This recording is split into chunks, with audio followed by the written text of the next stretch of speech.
Kaes! Oh man! You are so screwed, dude! You freaking falsely imprisoned and moved my brother along! Do you remember that?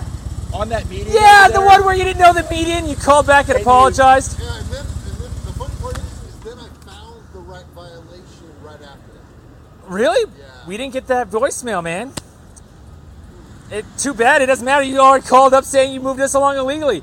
Can you actually do me a favor? I've been trying to report that to Internal Affairs, and I have a whole bunch of other stuff. I want you to report that to your boss yourself. Because you can self-police, right? Let's see. Hang on. Wait. So let me get this straight. So I need to report that I talked to you, that I called you back with the wrong information, and then... No, that you moved me along. So you didn't move him along? Wait, hang on just a second. Okay, sorry. We talked with him. So me moving you out of the middle of the median, which actually you being in the median is a violation of the law, which is why I moved you. And then when I looked up the law that I thought it was in, I called and apologized to you because I thought it was wrong. But then I found the applicable statute where it does say it's illegal for you to remain in the middle of the road. But at any rate, I never issued a citation, so there's never a court appearance. But I don't know what I should report to Internal Affairs. That I did the right thing, or that I did. I guess what we're saying is at the point in time of the actual statute, I feel like my ID was ran illegally. Yeah, no, actually, no, it's really, it's actually, okay, actually, no, that's the thing. Wait, stop for a second. Okay. It doesn't matter if I know the law or not. If you violate it, that's the thing. That makes no sense. Okay, I have the solution for that. Whoa, guys. Let me give you a for instance. Let's just say, and I'm making this one up, but let's just say that it's against the law for you to wear black pants. Okay? And I don't know that that's against the law, but I contact you because I think you've committed another law violation. Okay? And you say, hey, but I'm wearing black pants, and I go, whatever. And I look it up and find out, whoa, it really is against the law for you to wear black pants. That's the deal. But wait, let me. Damn it! I'm going to get all my legal shit out. Hey, well, you can speak now. I'm sorry. I'm sorry. You guys are going to go around in circles until I get these stupid facts out, because this is why we're going to Internal Affairs, and I'm not mad at you. We really want to help you guys. That's why. We're really glad we stopped you here, or you stopped us. No, I stopped because I thought one of you was yelling at me. Yeah. Stop, sorry about that. Yeah, we're just really excited these days. That's fine. Okay, so here's the thing. When someone is, so there's, first off, there's 3 levels of encounters. There's level 1, consensual.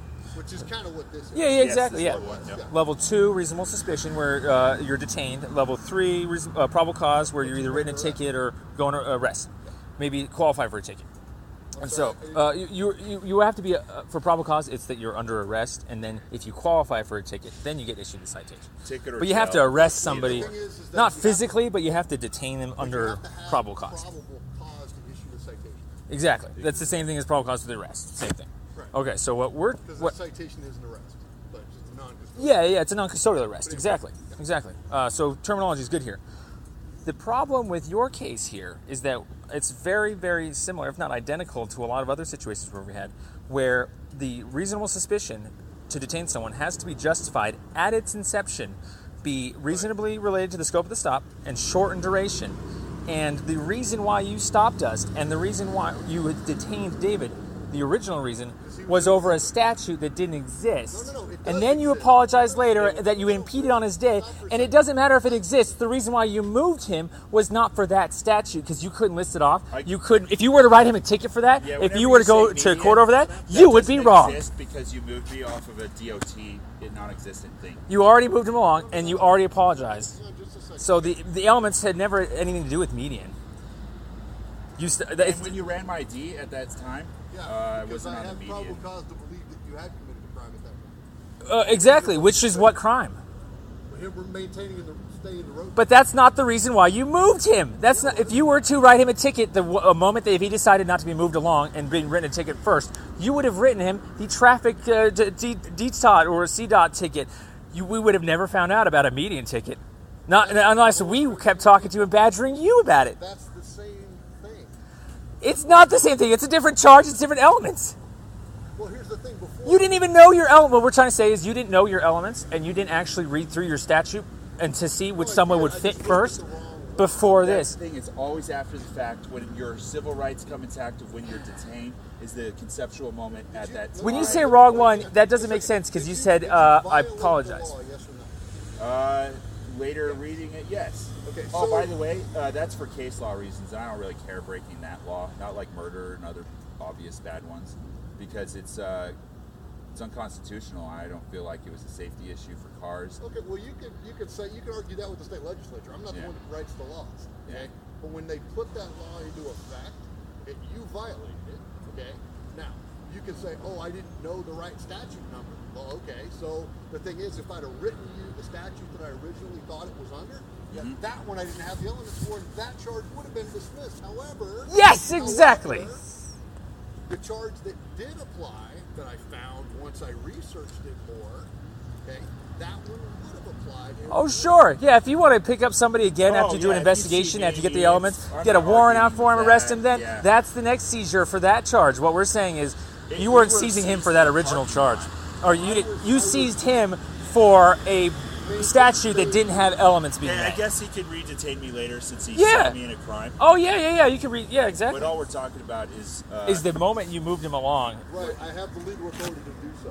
You didn't, because you apologized that you didn't even know the statute. You can't ad hoc it later. You do realize that. You can't ad hoc it later. That's like literally picking somebody up off of like assault and then being like, oh, well, it was this. It wasn't the elements of assault, but we got him until we can like fit the other elements of like harassment or something like that. Just like you said, you would have to drop the case and you'd have to refile it. Every time you drop a case, that means that this guy was unlawfully seized. He could have spent his time in jail hanging out over an incorrect statute. When was he placed in custody? He was detained when he was forced to move along. He conceded to your authority on a reasonable If I suspicion, didn't, I would detained. have been arrested, and if I didn't mention anything, you would have actually arrested me off of a DOT non-existent charge. No, because when I would have gotten you to, if I would have arrested you on that charge, when I got to the jail, I would have looked it up and used the right statute. But you got to it when we talked to you on the side, and you looked it up, and you had all the time in the world. You even called us back 45 minutes later to apologize after you spent all the time in the world necessary to look it up. Right, 'cause So that means you officially never figured it out. You tell us that you figured it out. We never got that voicemail, man. Okay, just because I don't call you back doesn't mean that I didn't learn something new. Yeah, see what I mean? Because Learning Wait, something new. did You're you call learning. us back? Huh? He called us, I left a did call voicemail you for the because when I researched impeding on your the day. statute We got that one. Okay. Yeah, when I researched the statute that I thought it was under, I couldn't find it. And then after I called and left the voicemail saying, hey, I can't find that in the statute, they must have either changed the statute or I couldn't remember exactly what the deal was. Okay. Sure. Then right after I got off the phone, one of the guys I work with said, oh, the part you're looking for is right here, and pointed to a different statute. It's in that same area. Okay. I think the biggest rhetorical question now is that something that you get a chance to learn on the fly and then fix without impeding on anybody's rights? Or let me reword that. Now that you know that, are you going to go out and ticket somebody again or move somebody along with the wrong the statute DOT. and It's then that do the exact correct? statute. It's that Then that's our point, is that you just learn from this situation live. I learn every day. But the whole point call is it that intellectual theft of yeah, no, this is a good way to put it. Actual theft. This is Yeah. no. This is a good way to put it. Is that when you learn every day, the whole point is that you just said that you learned how to use the elements for the median to go ticket somebody correctly for median. What I'm saying, that's what you should have known in the first place before you even went out and talked to him in the first place. You should have known the elements for median because that's why you would contact him. You contacted him under Whenever a you say completely you do, bogus that's statute, always a didn't past mention tense, median. Because whenever you did, you did. And then you seized him off of no median. And then you moved him along off of no median. And then you learned later. And so the whole point is, if you learn later, if you were to stop him again, you wouldn't waste his time with the wrong statute. You would write the correct one. And you wouldn't have to call back or anything like that. And it would be a lawful seizure.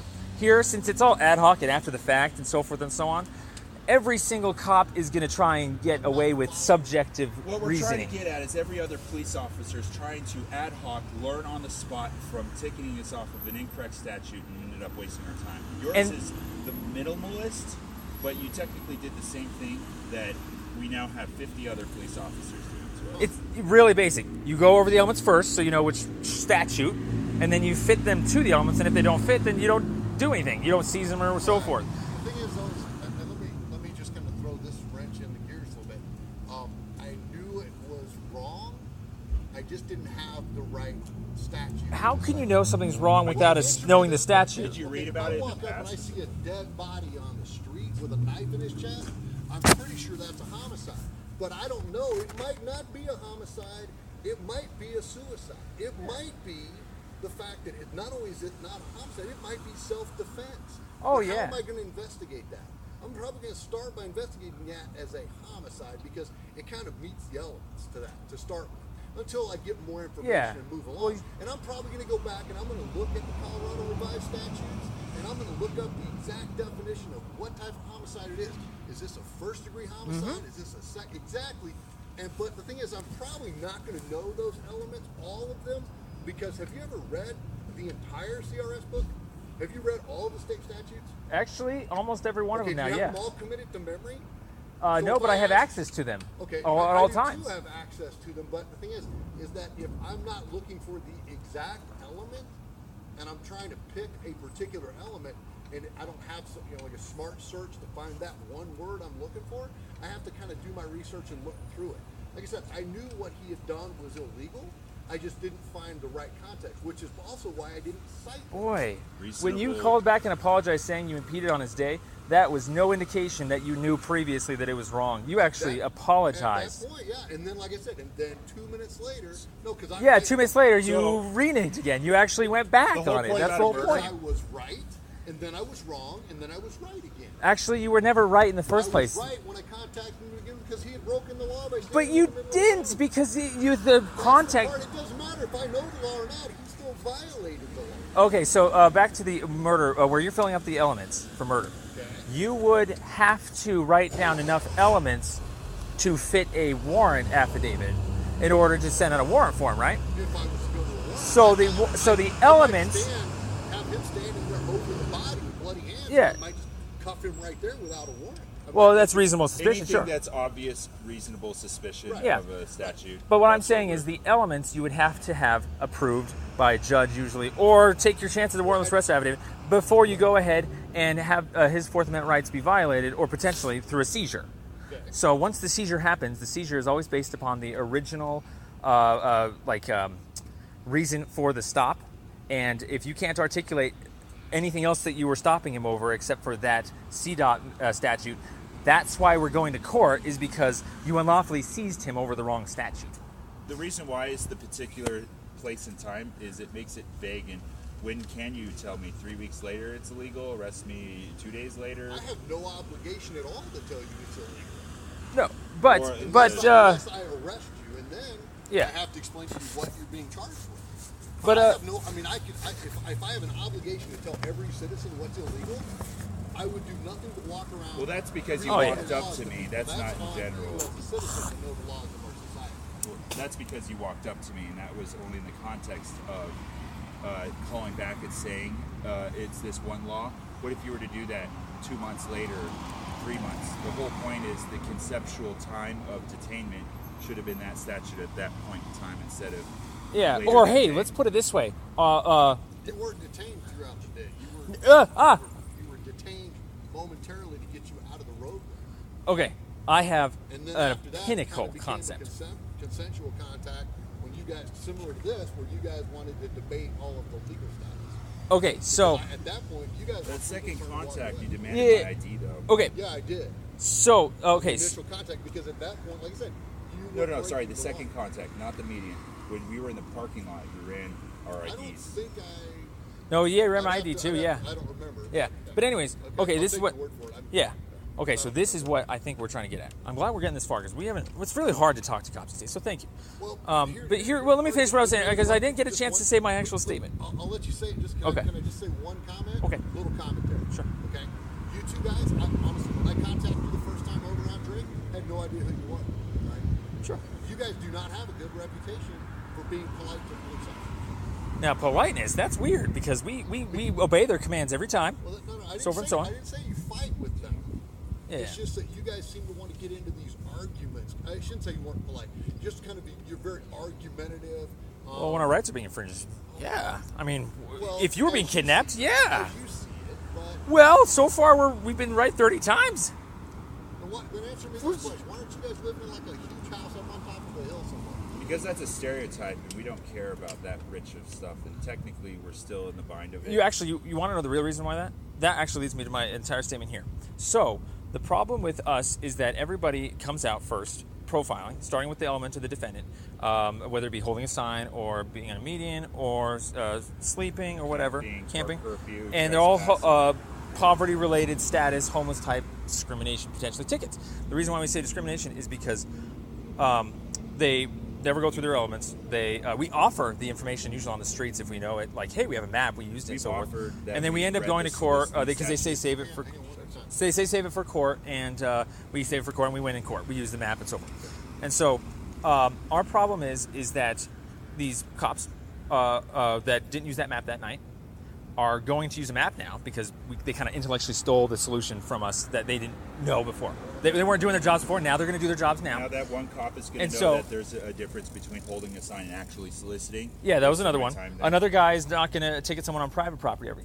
And so, real quick, when you guys say, when you said, for receipts anymore. Yeah, and so here's the point: is that we've been unlawfully detained and seized time and time again, and every time we get seized, it's always in conjunction with a move along. So it's not just a false imprisonment; it's always a kidnapping. And so when you say that it was just a median, really, well, exactly, the moving along may only be from the median to off the median, but that significantly screwed up our day and our week because our funding got cut again. Medians are really good places to get help. And so the reason why it's a case now is that even if you call back later, you screwed up our day for even if it's a couple hours and you moved him along, even if it's for a couple seconds without lawful justification. And now we're dealing with your tort after the fact because now we have to go find a new place. We also have to express or stand up for our rights of that day that you moved him along and so forth. That did take a couple hours that day to figure it out. So, the thing is that you were violating the law. Not according to when you stopped him, not according to when he was seized. The law didn't change. It's not like they passed that law. Well, the real question is, why didn't you go read the actual statute so you don't get confused when you tell someone to move along? I did. Yeah. Not that one. Not at that time, though. Oh, actually, this is a good way to put it. When you say that he is violating the law. Traffic laws, but I have to keep organized in this moving line. That's just the traffic law. Not even the criminal laws. I have 1,200 traffic rules I got to keep in this moving line. Okay? And the fact that one detail of one ordinance slipped through, I'd say I'm doing pretty good. Okay, right there. You, no issue, picking you up on the median. Right there is where this is why we have to go to court, is because when you say that he was violating the law, that has to be an element in your 42 USC case that you're going to be presenting to a jury as to why you were executing the lawful duties of your job. Right. And you're not going to be able to list off the elements of a median because you already admitted it was always over the other issue, and then it was over the median after the fact. So the court case. So's everything is in. No, that's the whole point. If you actually wrote me a DOT ticket there, we would be suing you over that. Exact same thing. Okay. But you just that's why we're going to court, is because just because you didn't write us the ticket doesn't mean that we don't have our rights. No, it's okay. Just because you didn't write us the ticket doesn't mean you didn't already move him along. That's the same as already executing his Fourth Amendment violations. If I violated his rights and I somehow unlawfully detained him and I kidnapped him, as you put it, contact the district attorney's office, have them put out a warrant for my arrest, and I'll turn myself in on it as soon as that warrant's issued. Yep. The only reason why you're still free is because we have 30 other cases, and you were one of the later ones. It's a violation of the law for him to be in the meeting. Ah, boy, violation of the law. You never mentioned the statute when you moved him. I don't have to. That's the thing. That's the thing. You do when you actually stop somebody. No, it's not. It's got to be justified at its inception. Wait. I actually have case law that says it's justified at its inception. For anything, and you could always all ad hoc it later. Of course, yeah, that's exactly what I'm saying. Wow. So, like harassment. So you can never. Okay, so is there such thing? Have you guys? Theft can turn into a burglary. Is there such thing as writing a bad ticket? Can you guys write a bad ticket? Define bad ticket. So bad that you get arrested for false imprisonment because. I don't know that I wouldn't say I can't, but I don't think that it'd be difficult. I mean, well, let's put it this way. You have a warrant for a guy in a blue truck and you pick him up in a red truck. Let's say right now I just write you a ticket for, just make up the charge. Yeah, just standing on a median. Now, not on a median. Yeah. Let's say I arrest you for assault to a police officer. Perfect. And there's cameras and there's 12 people that say, You never touched it, but I arrest you anyway. Perfect. That's probably going to get me into trouble. Yep, and that's where that's our 45 unlawful seizures in this and 8 other jurisdictions, is what you just described there. We got arrested down in Broomfield, Westminster, North Glen, Arvada, Federal Heights, and Commerce City, and Denver. And there is, I think, police are behind on case law in Colorado, and we wouldn't have gotten picked up this many times, and especially yelling to their faces, not so much you. But we've said that we've had maps or that we're on private property. They do the same thing. They say, it's this charge, and when they pick it up, they find out later that it's not. All those other times it didn't fit. You were the only one that did fit one because it was immediate. And we honestly do. It was No. Actually, it's really good you mentioned that. Okay, so the reason why we have such big contention with this is because this is the exact same situation that happened, park curfew violation, North College, where we used a map. The actual mappings themselves of what we used happened to be incorrect. So while we thought we were outside of city limits, we turned out to be actually in private property. But it's like open to the public during the day, so it's kind of near the park and stuff.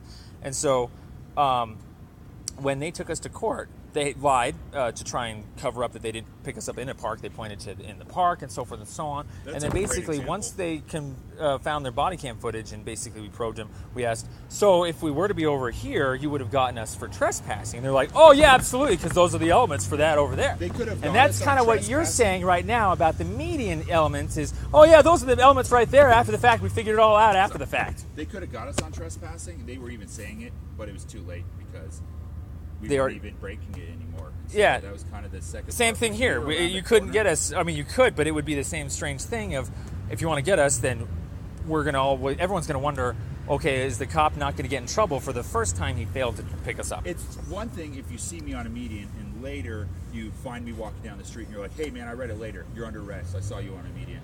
Versus you moved him along off of statute, you later see me walking downtown. Hey man, I found out later it was median. I'm actually going to write you this ticket instead. For the original thing. That would be kind of, honestly, that's the kind of thing, in my opinion, that would be vindictive. That would be like, let's say because see, technically, and I know you guys are all about the letter of the law, the statute of limitations on a traffic violation, which is what you committed by standing in the median there at the roadway, the statute of limitation on that is 12 months. Okay? So any time from that date until 12 months elapses, I can still come back and cite you. Okay? Now, if I were to whip out my ticket book right now and write you a citation for that, I'm an ass, quite honestly, for doing that. I mean, that's just me trying to be vindictive, right? But then again, But the thing- you're letting him get away with the crime now. Shouldn't you write him that ticket? Yeah, I let people get away with crimes all the time. But I actually kind of want you to my case kids law that steal if you my wanted to cookies. take it still. My kids steal my cookies all the time. People park in my parking place at work. I've had people drink my coffee. I mean, those are all criminals. But I usually just let that go. Okay, well, this is just between you two, but if you were to write him a ticket in order to absolve yourself of any prior liabilities, that would be the safest way, right? How have I absorbed any liability? By not following through with a false ticket that... Well, okay, the real question is, why didn't you just write me the ticket when we were around the corner there? Once you found it, or once you called back and you found out what it was? My whole purpose wasn't to issue a ticket. My purpose was to get you out of the roadway. Well, what if people want tickets for, like, due process reasons? One has a public safety implication. One has public safety, and then it has a court obligation and a finance, or and not I don't mean to sound too judgmental, but the fact that you're standing in a median asking for help tells me you probably don't have a long, and I could be wrong on this, a long bank account number that you can just pay fines out of. Okay, so True. I'll just move this guy out of the median, not cite him a ticket, not cost him $50. I don't even know what the ticket is. 50, 100, 70, I don't know what the number is. Whatever that number is, you probably would be better off putting that money towards food, housing, clothing, and that's what, as opposed to paying It's the funny, court. every cop Correct? that said that moved me along. Since it's over my status and I know what's best for my legal situation, I end up going out there and breaking again, and we ended up winning every single one of them. So that's not really... we have a problem with warnings. Like, if you catch someone, to be consistent, you should just write them all tickets. Well, Yeah, see, the problem with that's the your warning opinion, you know. is that while you don't want to muck people up in the system, we hear for warning tickets Well, for or something- stuff like that. for Something, quite honestly, something as petty as standing in the roadway, yeah, it's pretty Exactly. bad. If Now, it's petty- but if you're endangering the public, or people, not that you were, but if you're standing in a position where people are having to swerve away from you, or you're putting yourself in danger, or say you had a child with you or something, yeah, it'd been a whole different context. But in the situation, you're an adult, you're able to make decisions on your own. You know, the potential for a safety hazard was there, and my thing is getting out of the street through them. Well, I mean, kind of rhetorical. Stand on the side of the streets now. You can stand on the street, on the sidewalk. You can still walk in during a red light. As far as I know. Well, rhetorically speaking, if standing on a median doesn't yield the type of safety issues that people complain or claim, if it doesn't yield anything else, but it might, and it does, say for argument's sake, infringe on somebody's First Amendment rights, wouldn't you want to advise that person to challenge it in court and use the system to remove the ticket off the books, so that you don't have to muck them up with it, since you sort of already agree with them that it's a petty bad ticket that might not be needed? But there are situations where it does need to be. Well, refine the law then, so it fits the right elements. Because if he's not doing anything specifically wrong there, then that's actually an argument I have at another meeting. It's a difference between what's wrong and what's potentially unsafe. Yeah. There's necessary government interests to protect safety. Is what it states in the law, that you shall not remain in the roadway. Well, if that's black and white, I mean, if you just follow all laws like that and not think about removing them for draconian purposes, are basically not case lawable. I agree with it. All of humanity can agree with it. But when it comes to corporate specific draconian laws, such as standing on medians. Yeah, who's the specific victim for standing on a median? The legislative body that writes murder writes the traffic code. But with murder, there's usually a victim. With standing on a median, who's the victim? Yeah, that's a good point. That's why we're trying to remove it. I guess society. Yeah, or just rhetorical. Now we're done with our conversation. I just want to give you some food for thought. You can leave it anytime if you want. Oh, yeah. Yeah, we're not detaining. No, I was kidding. No, but although it's funny that you say that, because I had a gentleman he's a member of the sovereign citizen movement who wanted to arrest. He actually yelled that I was under arrest because, and I'm not sure. You guys are pretty versed on the law. Are you guys familiar with the term aggravated harassment? Aggravated's like repeat, or just aggravated harassment doesn't exist. It sounds like aggravated a fluff word. Is, oh, how funny! Aggravated robbery means that I'm armed. Like it's an additional element. Right. Yeah. Well, You're right. You can't aggravate harass with a gun.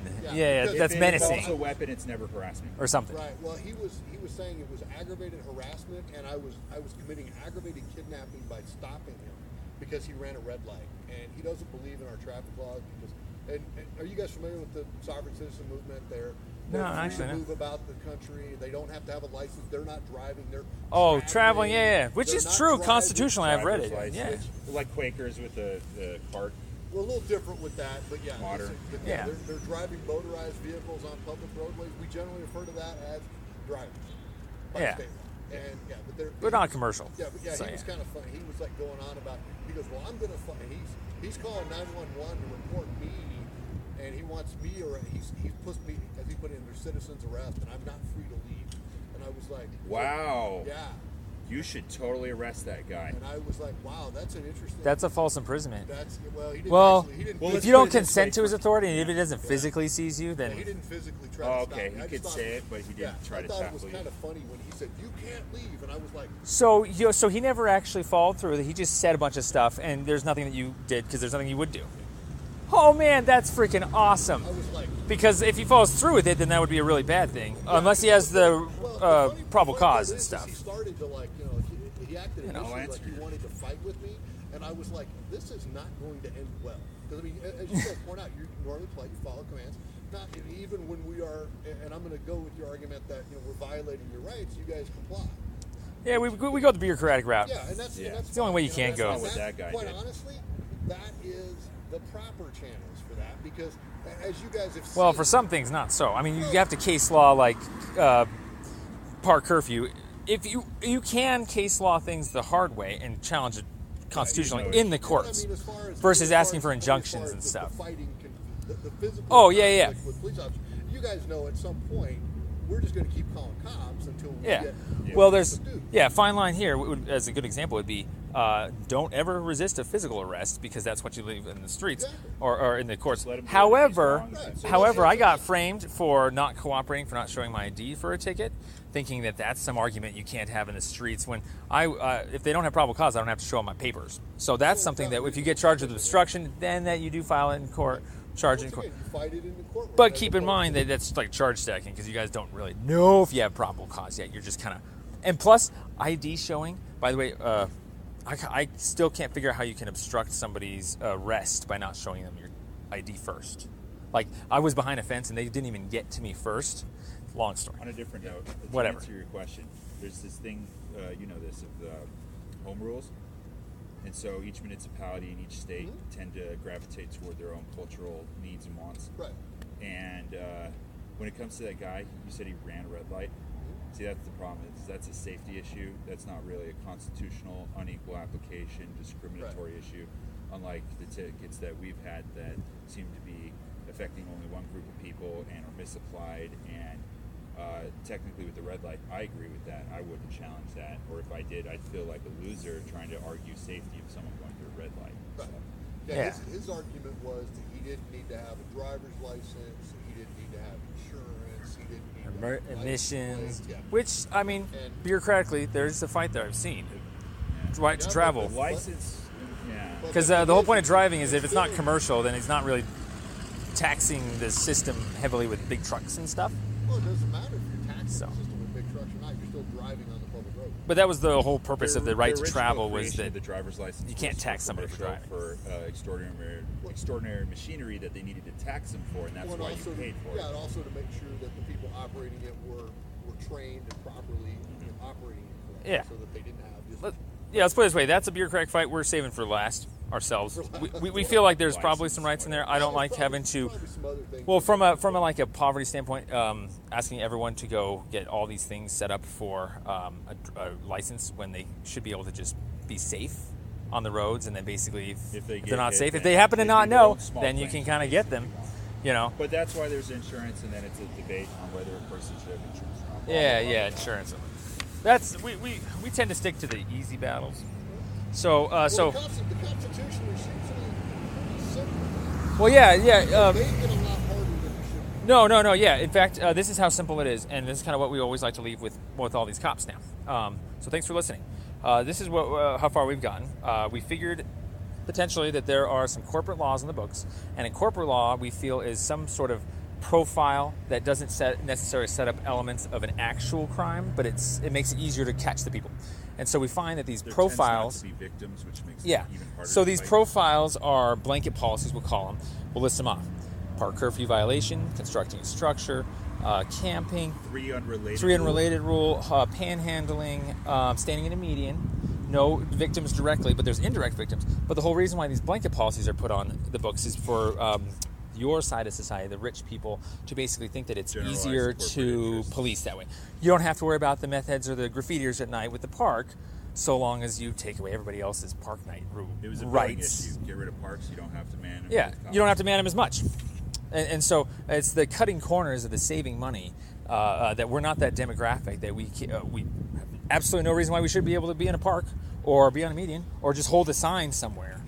And there's actual statutes that they have made it easier because it's the easiest way to just get rid of anybody that has a warrant, sleeping on the streets. Now you can get their ID. Anybody that's in a park, you already know they're breaking the law. And so the real bad thing about all these blanket policies is that you guys are actually case lawing criminals wrong, and you're actually sticking them with a whole bunch of bad cases that doesn't actually necessarily reflect their medical problems. So if they go into the park and they're actually doing some meth or something, you already got them for the park ticket. You may get them for some arrests or meth stuff like that, but you're not actually going and solving the problem of why are they in there in the first place? What's the real reason? Is it because of the park, or is it because of some family problems or drug problems, so forth?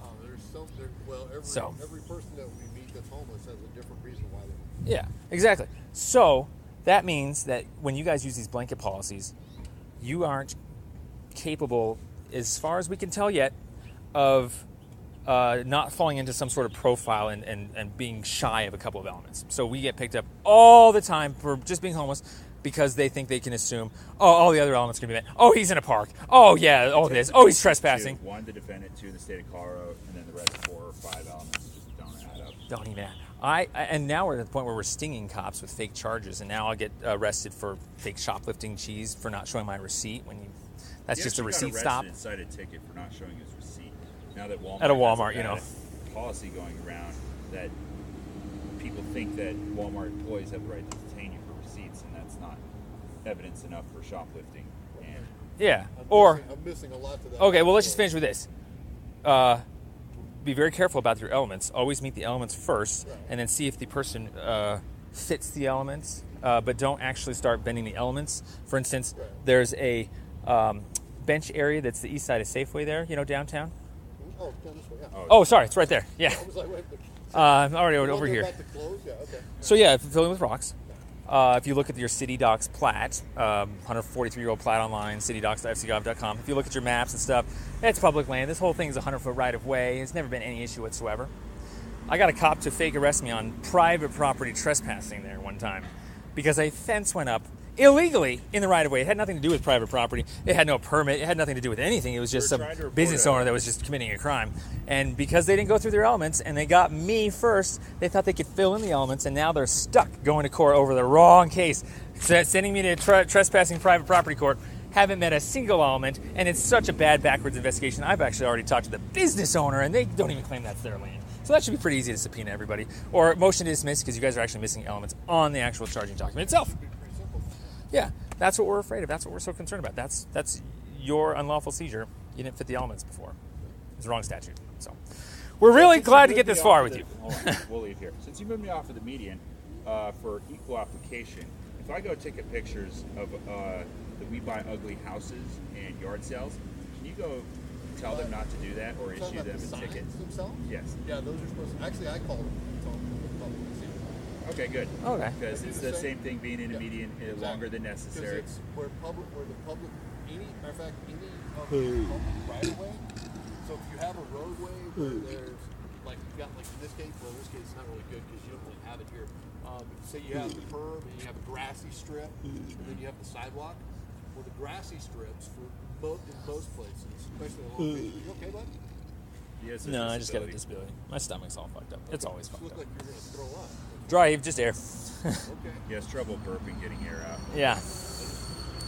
Generally, when I see people, they look like they're gonna throw up. It's pretty severe. He goes to the ER occasionally. Yeah. Okay. Sorry to hear that. But anyway, any of the public right-of-ways in the median, they can't put those signs up. And generally, what I'll do is I will either call them and say, "Hey, come pick them up," or I'll just pick them up and throw them in the dumpster. Oh, okay. So Yeah. I've had a couple Makes of them. sense. I had one guy who apparently, I guess he had put them up, and then I was coming behind him within really? like 10 minutes, and he saw me picking them up and throwing them in the back of my cop car, and he called to complain, and I was like, "Really? Well, come on down and get your tickets." And he's like, "For what?"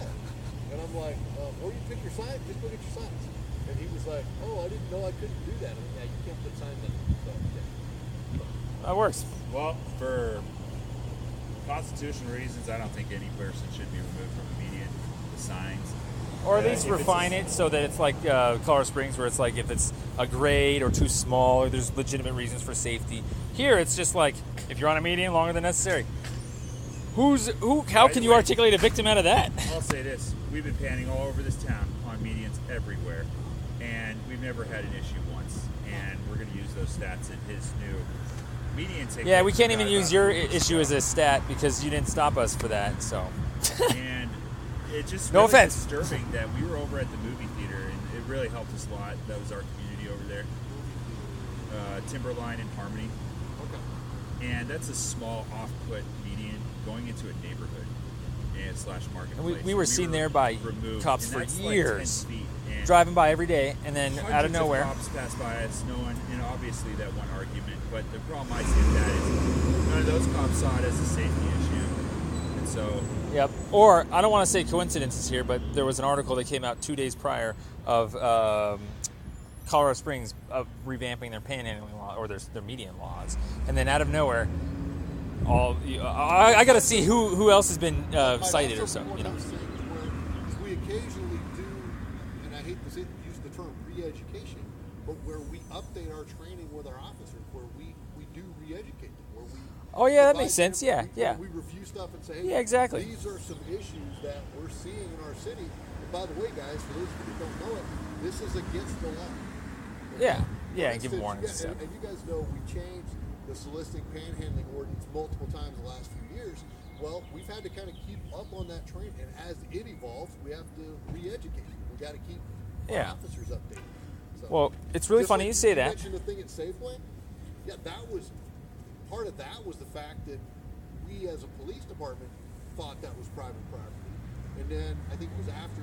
I'm assuming it was probably around the time it was your case when we discovered from the city that that's actually public right of way. Yeah, I had a So, I mean, big that's battle all with part the of that dispatch we had over to- that. Yeah, that's also how we had to learn on that.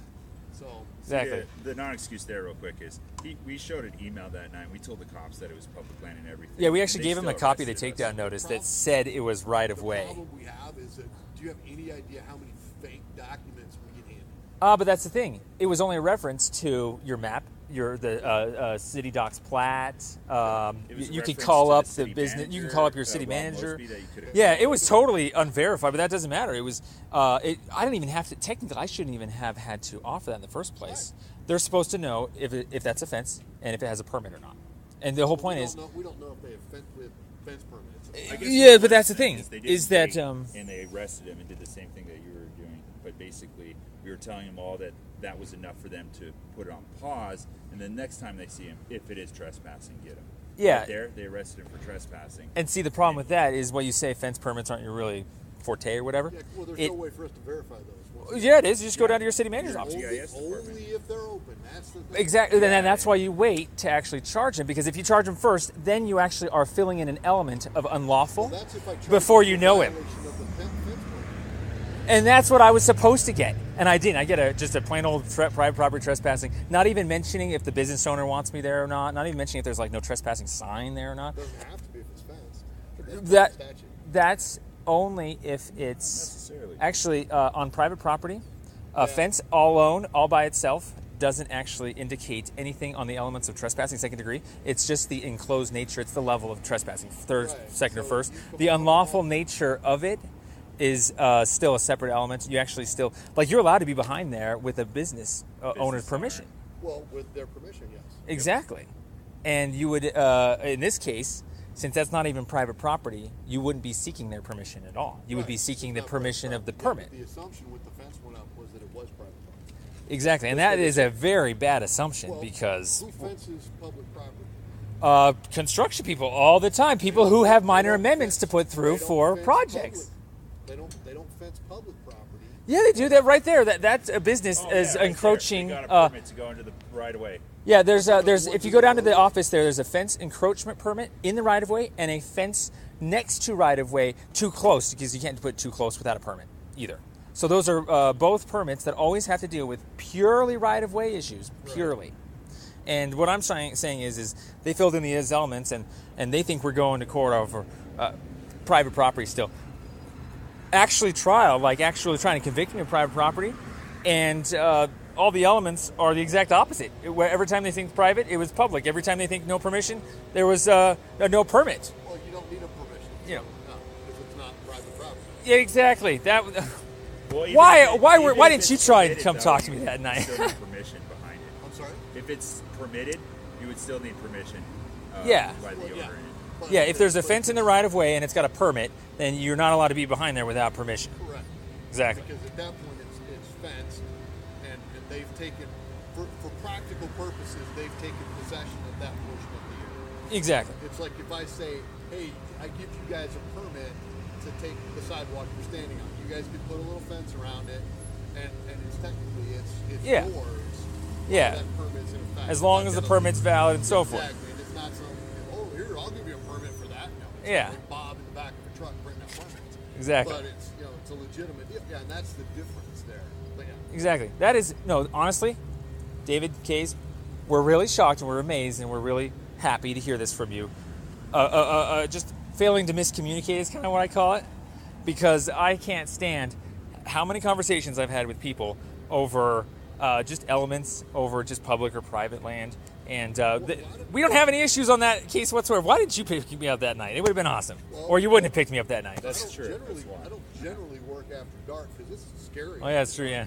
It's scary. Bad people come out after dark. We're night owls. Yeah, Well, just It might. anything, there's It more might fraud only that be goes because on you during the have day. too many people that think that it's bad, and so they don't hang out at night. So it's all statistically frauded. Only the bad people are out at night because everyone else has been trained to sleep at night. Like New York probably has the same crime like day and night, I imagine, or something like. Well, okay, sure. All of our crimes happen People during the day. that are criminals try and hide in the night when they commit crimes. It's easier, whatever. I could see that. Yeah, whatever. But I just know statistically, it's more dangerous for police officers at night. Absolutely. yeah, exactly. So, well, it's been fantastic talking. I want to finish on this thought. Basically, these blanket policies. That was a really good thought. I got to get this out. I have to. It's you know how you said training and retraining and stuff like that. We're finding that with every jurisdiction that we have our cases go through, they don't even use the training from the actual cases themselves to learn from their mistakes. And so there's no amount of training that we found that's ever going to fix kind of a racist type, nigger lynching type attitude that some officers may have. We only say the word nigger lynching because it's in relation to how black people were treated and the stat fraud of which came first, the lyncher or the nigger. And so basically we found that no amount of training is going to help ultimately pick up people correctly out of parks and on medians and in three unrelated rules. And basically those who know their rights, like us, end up always getting profiled and then exercising their rights and I think basically city illegal council, moved along. A lady even said that, yeah, whatever you guys put on the books, your cops just run with them. Yeah, it was so- the old lady in city council was saying that your cops. Basically, when someone puts a statute on the books, like camping, up here bureaucratically, there's all these elements to meet and so forth. But down here, your cops just Cops see are a like, guy on the "Open street, gate now," you know. defendant, and they just lose their shit, you know.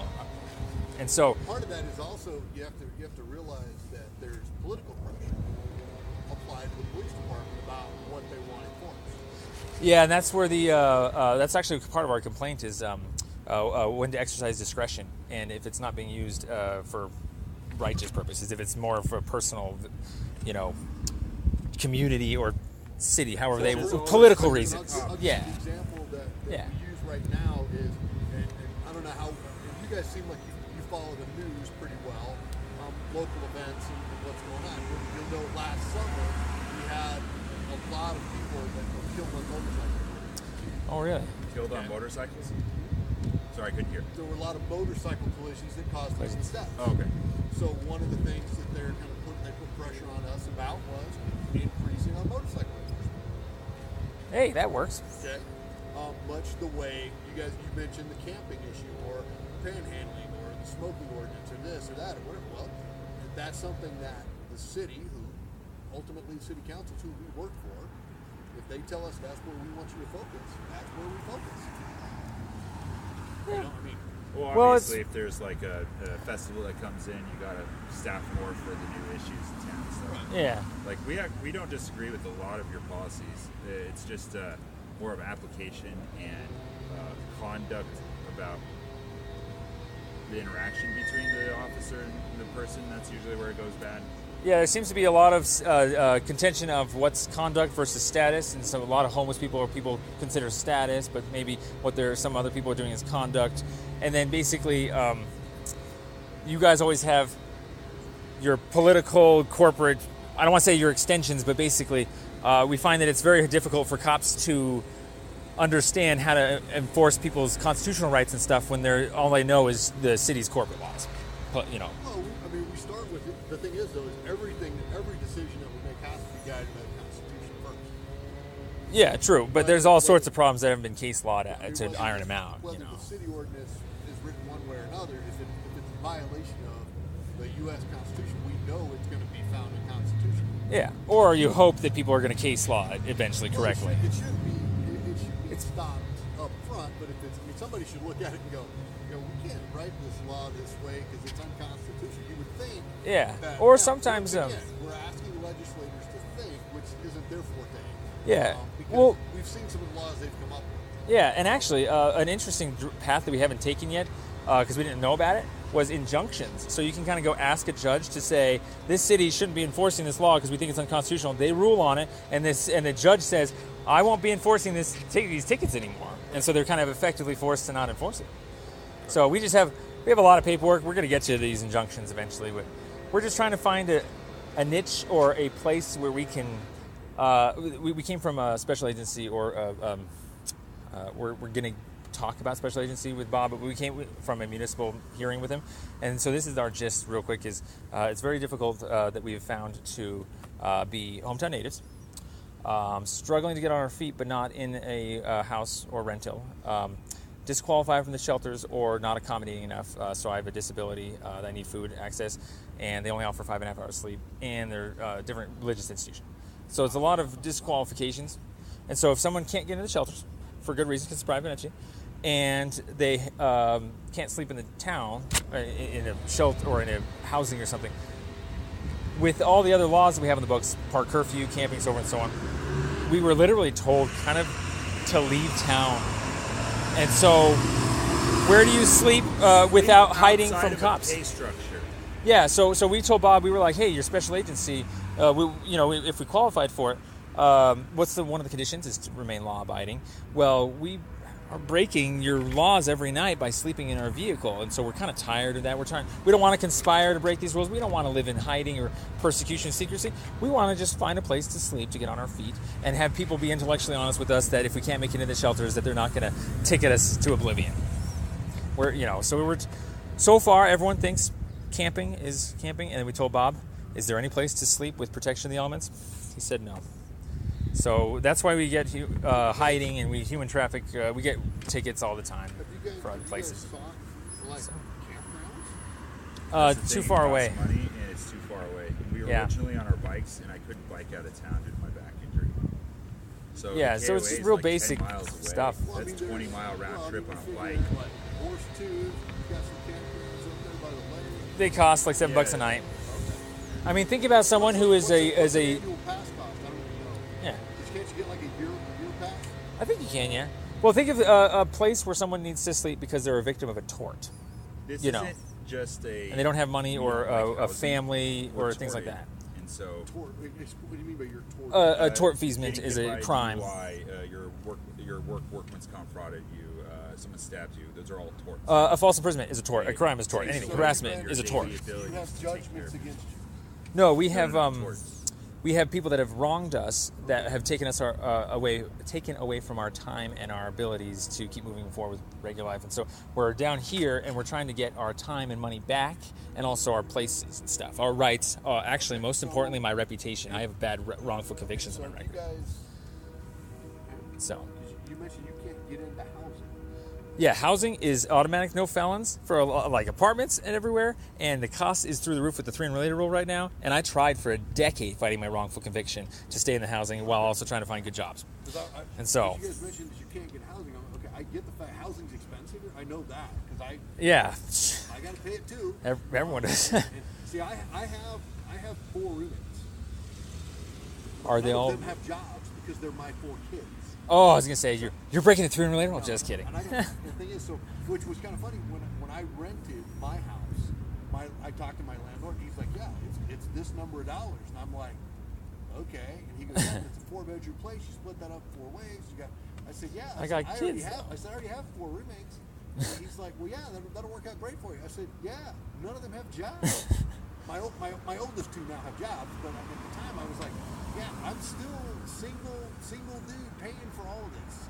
And he's like, "Well," I'm like, "Yeah." I said, "Yeah, if you're renting this to 4 people or 3 people or whatever, I get it's $300-400 a month as opposed to $2,000 out of some guy's pocket." Get that? I'm like, okay, it's crazy, but at the same time, that's what the market will bear. Well, keep in mind. Well, keep in mind when you say that. In an RV. Because I have to have a house for school purposes. Yeah, for kids. But even then, that's code wise. More of a preference, and you want to be in a house. Right. Oh, I could be in an RV, but it's not convenient for me. I like the stability that I'm home. And that's and a house. We're on the same page, and it's very inconvenient for us. It's too expensive for us to be able to have all of our rights intact at this time in our lives. Maybe later, sure, absolutely. But real quick, when you guys say because I have to squash this. When you say what the market will bear, you know how you're saying that what the market will bear price-wise? Right. Our main contention there is the blanket policy, the 3 unrelated rule, saying that noise and parking problems for students primarily. I think that there's plenty of capacity for rooms to be rented to people that are quiet and don't have parking or noise problems, unrelated, elderly, and that basically the cost of the apartments everything is artificially inflated right now because of this three unrelated. Because it's not the three unrelated. It has to do. Well, there's 3 to a house. Yeah, 3 to a house. I mean, if it was 4 to a house, it was 5 to a house. It'd be cheaper. That's what we did for a year when we broke it. We broke it while getting away with it. The only reason why we got caught was because our live-in landlords who we couldn't pay rent to tried to illegally evict us, throw all of our crap out. And then so when we called the police to exercise our eviction rights, that's when they started to try and fine us out $1,000 a day. And it was like, no, we'll just wait for our court dates on all these things now. So you can't use a fine to get rid of somebody. It's like a toothless law. And so we figured that out. But basically, anytime you say what the marketer bear, anytime you pay rent from now on, just think about, do you have any noise or parking problems? Do you think that the students are unpoliceable such that the entire town has to be affected? Because I don't think so. $200 to $300 out of each person's paycheck each month is quite a lot of money compared to other towns. Yeah, so who knows? That's But rhetorical. But like I said, the thing is that if on the other side of it, if you're the property owner, Well, if there's that works in your advantage, right? okay, I've heard that It's where if you have a privatized property now. owner and you have like 5 rooms and you can charge all of a sudden the same rate for the 3 rooms, each room for 5 rooms. See, the problem with that is that you can't charge everything forever. The market will balance that out, and people will not pay or be willing to pay that much. Right. Because like right now, So- they're talking like average rent of a house in Fort Collins is, I want to say, I don't want to spitball a number. I think it's like $1,600. I was gonna say 16 is what we heard. It's Yeah, about $1,600 a month. 1,200 for a 2-bedroom. But the thing is, you figure if you can, if you can build a house and rent it out for $1,600 a month, good on you. Sure. You know, Yeah. and like you said, eventually you're going to get where there's going to be enough housing to meet the demand, where that the price is going to come down, because then you're going to have houses sitting Empty. Yeah, exactly. and people are going to go, well, I can either get $1,300 a month with somebody in it, or it can sit for $1,600 a month with nobody in it and not get it, and I get $0 a month. You can do the math on that Yeah. and figure it out pretty quick. You got to drop your price. The problem you have right now is there's more of a. It's like anything else. If there's more of a demand than supply, the price goes up. I don't care if it's houses, if it's gold, if it's diamonds, if it's SUV buses, whatever it is. But the more demand here is based off of the lack of supply or constriction on supply. There's thousands of unused bedrooms right now. So when there's demand for those 3 rooms and only those 3 rooms at a time, so many bedrooms. the mayor said over 1,000 beds out of play instantly. So. I personally never. I can't say nobody's issued that ticket. I mean, I've never issued that ticket for the 3 unrelated issue. Yeah, it's just Dale Wood, his own Dale little does office. it. Yeah. You could if you wanted. He does code enforcement, yeah. Yeah. But I mean, I don't. Quite honestly, I have enough other things to worry about. I don't have to go knocking on doors and go, "Hey, how many people live here?" That's like they were talking about the whole issue about gay marriage, about whether or not we should make that legal or illegal. Interesting. I could care less what you're doing in your bedroom. It really doesn't matter. Yeah. What you and whoever you're living with do is the privacy of your home. It's the privacy of your home. Yeah, and we think too, if you're quiet and you have no parking problems, As long as you're let them live.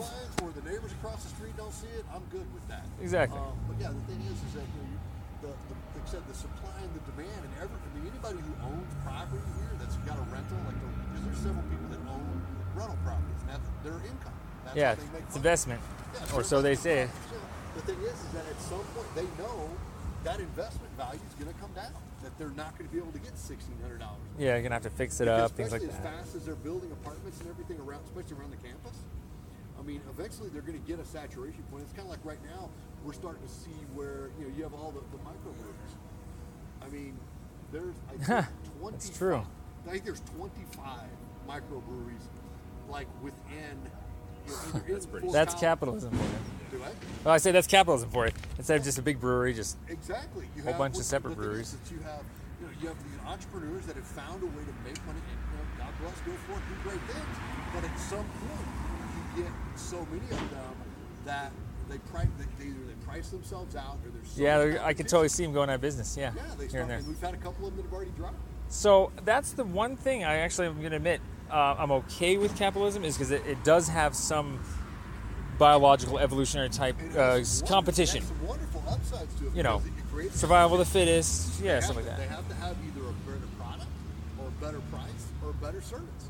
That's how businesses stay in business. Yeah. Because without the free market to do that, you end up where, you know, and I'm going to go with the kind of the extreme on the other side. Where you get communism, where they say, you are going to make beer and you are going to make bread, and you're Exactly. going to charge yours $1 a beer and yours is $1 a loaf. You can't make any changes to that. And by the way, you're going to get paid this salary because we are in control. And by the way, you have to make exactly 24 bottles of beer and you have to make exactly 24 loaves of bread every day. Oh boy. Even if you only sell 2 and you throw the other 22 away, and you could sell 50 beers instead of 24, no, you only get to make 24. Whereas capitalism says you can sell 50, make 50, make 100, and sell 100 instead. Yeah. And he doesn't have to make 24 loaves of bread. He can make 2 and sell the ones he's making, and he could charge $1,000 a loaf if somebody will buy it. So buy. See, it's funny you mentioned. We've gotten on this topic real quick of capitalism. Our problem that we've noticed, just throwing ideas together, is that everybody, like with the microbreweries, they all want their higher prices because they have their own injected business models and stuff like that. But that seems to be, it almost turns into a racket if everybody keeps doing that together, and then no one even offers a cheaper beer anymore at all. And now the demand is always there because the higher prices are always there. And so it's kind of like Walmart is the only cheap person to buy cheap stuff. But if Walmart disappears and we all have to buy our food from Whole Foods, now the overall cost of living just went up because the standard of living went up because everybody loves their kashi bars and shit. Yeah, you get all your stuff at home. You know, so we're trying to find stuff that's cheap. Okay, so there's people out there that say all the time, we see them now, they're willing to pay more to get more. You know, if you're rich, so forth and so on. We're not willing to pay as much because we're not willing to get as much. Why can't we live down here in kind of a poor market until we get rich and stuff? You know, it'll help us invest in stuff. But basically, poor markets tend to not mix with rich markets. People that live rich do not want to live next to someone who's poor. Well, generally they don't. You're right about that. I mean, because the fact that one of the things is if I build $1 million house, and I'm going to use some extremes here, I build $1 million mansion, and you move in next door to me, and you bring a trailer. But then it's like racism. But that's Not racism. That's classism. That's classism. I mean, Bigotry, Once again, if that's what you're talking about. nobody's actually being infringed on their rights, I mean, No. But the thing is, though, is that does my $1 million home? Or now, when I build it, and let's say I'm the only house in the neighborhood, and I build $1 million house, and then you move in and you put a trailer on yours. What does that do to the value of my home? Does that make it as appealing to the next purchaser? yeah, and now we have the bigger problem of first come first serve, and basically anybody else.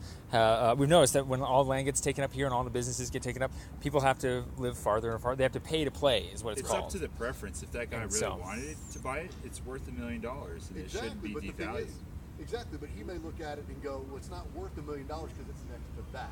And that's where you have to articulate that, and if Sounds people like a try and pretty push vague that as an victim actual card. business It's not model. a victim. It's not Well, a victim. if It's someone is simply- not willing to it's buy a simply house- it's simply a byproduct of the business decision.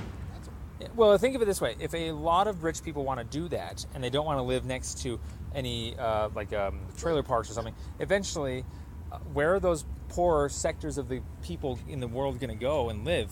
Basically, is a whole bunch of rich people going to live in Fort Collins, and then a whole bunch of poor people are going to kind of go live in Wellington or something? And now you got the homeless issue. You know. Of how no poor person can basically integrate into this town. Yeah, so we're trying to stay in the town, but we can't integrate into this really rich town with Born skyrocketing and costs of raised living. here. This is our hometown, so we don't know what to do. When we fell out, we were really uppy. We went straight for the hotels, and we tried the shelters, and we couldn't handle it in long term. There was a lot of significant issues, health-wise and legal-wise. So, yeah. It's a dilemma, and you said you have to strike that balance. The problem you get into, like I said, is that what the market allows for. Yeah, and in this Because case, the we fact think... that, as you put it, and if you have all of the, let's say you have the, and I'll just say you got the $500,000 houses, you got the $400,000 houses, and you work your way down. Well, the thing is that if all of these, let's say the $25,000 houses, if they're all purchased, you're forced into buying a $50,000 house. yeah. Or waiting. more Or per waiting. Yeah, or Building it's But where do you wait? like- You have to That's the rent thing. and stuff So like you that. Basically, you get excluded from the game, so to speak. Yeah. So I'm at the pay to play. You don't get to play in the game because you can't afford it, it's like playing poker. If you can't afford to sit down, The buy-in, yeah. But you might be the greatest poker player ever. But if you don't have the $5,000 to sit down and play with the high rollers, you're never going to play with them. You just summed up our entire lawsuit. There's a whole bunch of high rollers here, and we're just trying to get in. And the funny thing is we know how to get in legally now with all of our fake charges and stuff. So we're doing good. So, but hey, I thought this would not go as well as it did. I think you're a great cop.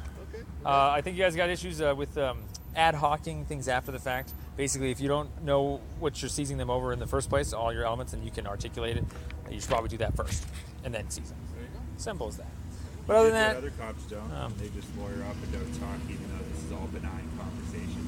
yeah, that nobody talks to us Like when we cop-wise, ask so about this that is cool. part There, they're like, oh, we don't know if that fence or not. So thanks for at least not being an intellectually dishonest person, just saying what's right there.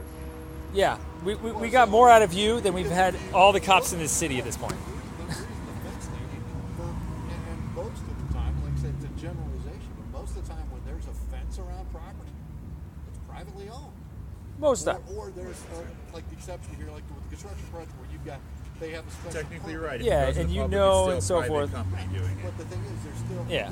usually there's a quote unquote, I look at stuff, there's a reason for the fence. Yeah, and a reason to investigate. Right. So, and if somebody's inside the fenced area, you'd be like, hey, I don't think he's supposed to be there. And if you're going into the assumption of that's private property, because like, for instance, Which is my a bad assumption. My backyard's fenced. Yeah.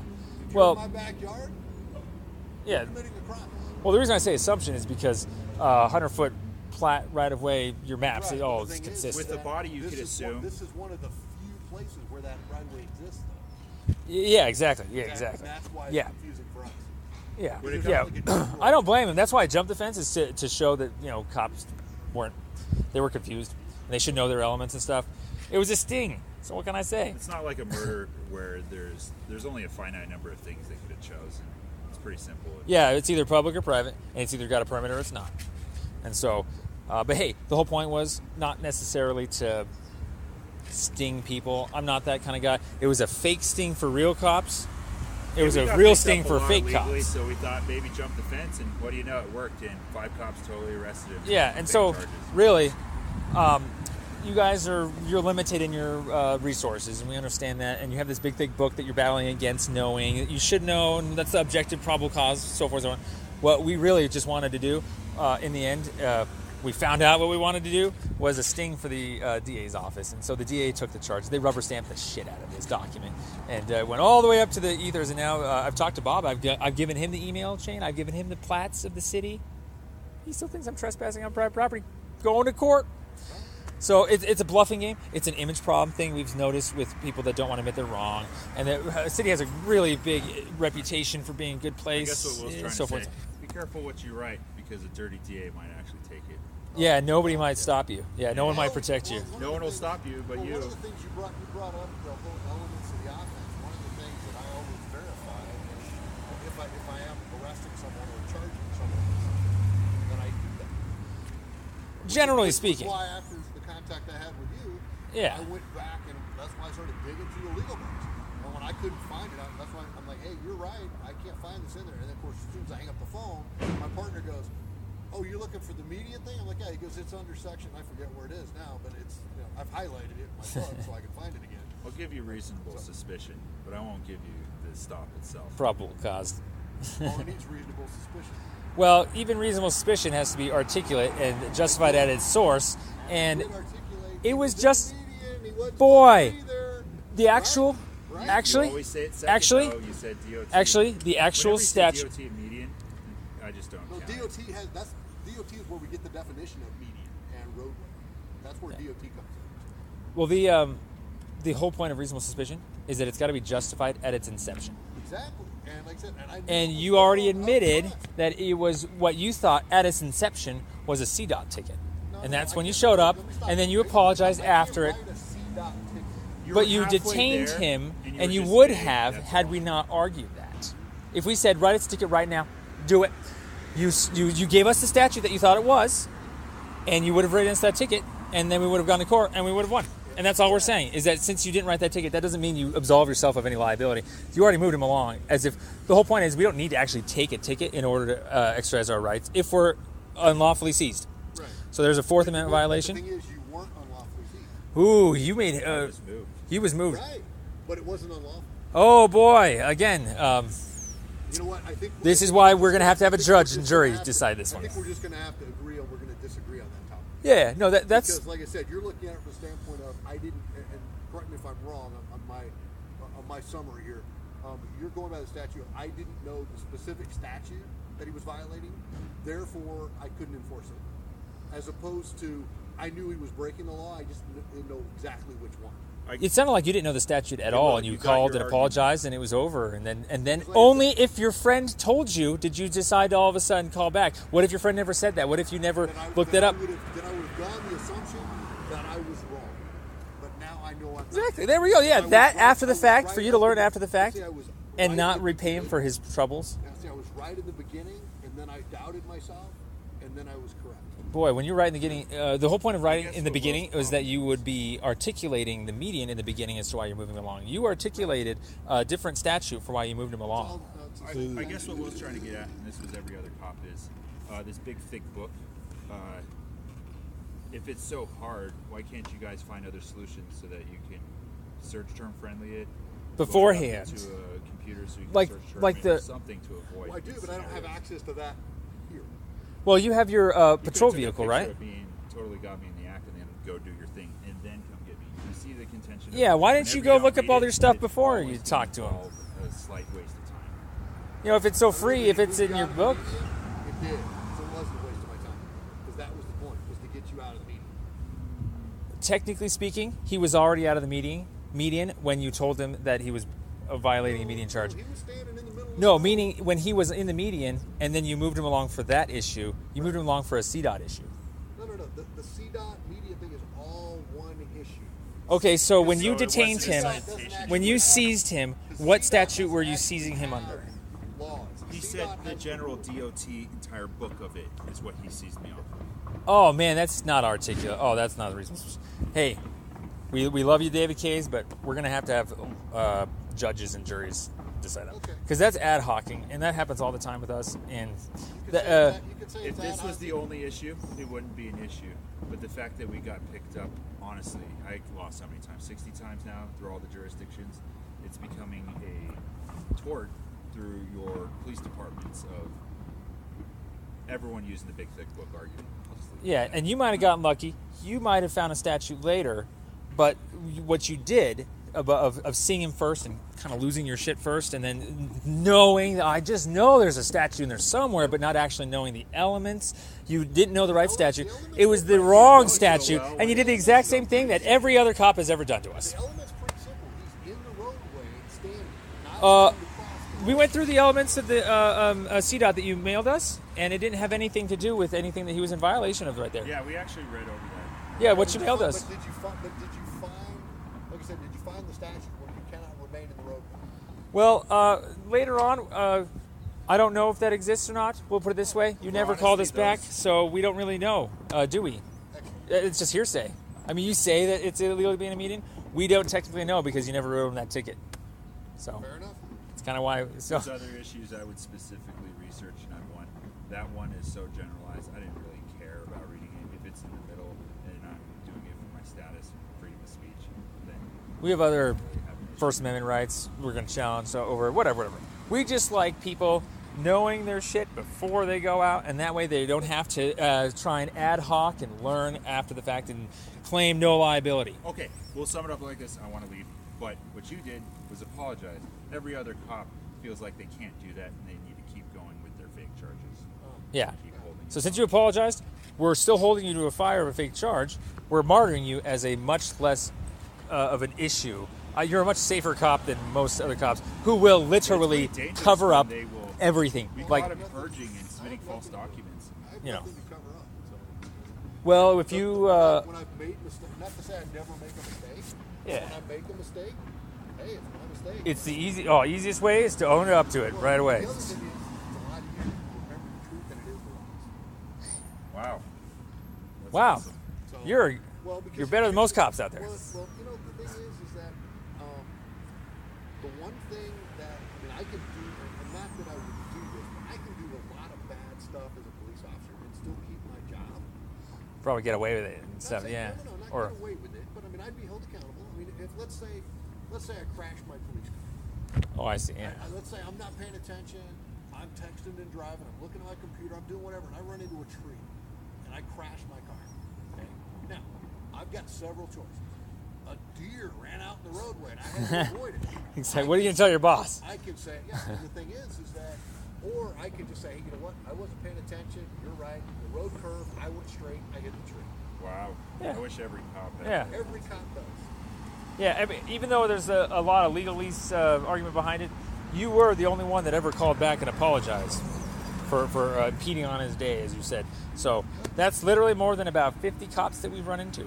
We use certain cops in light of others. In our case, there was this guy down in Denver that proceeded to arrest Will and grabbed his arms and stuff, and I tried to yell at him that the security guard was lying, that we were never on his property. Once he realized it, other cops will continue ticketing and try to hide it. He Cover up. admitted it, and he bought us dinner. Yeah. So by all means, don't ever feel like you have to move forward to hide that you fucked up or something. Oh, no, like I said, It's a notorious habit for cops to do in this sector. You gotta keep that pension, that job. Yeah. we try to weed those ones out. Absolutely. But us too. Take care, guys. Absolutely. Thank you. Good talking.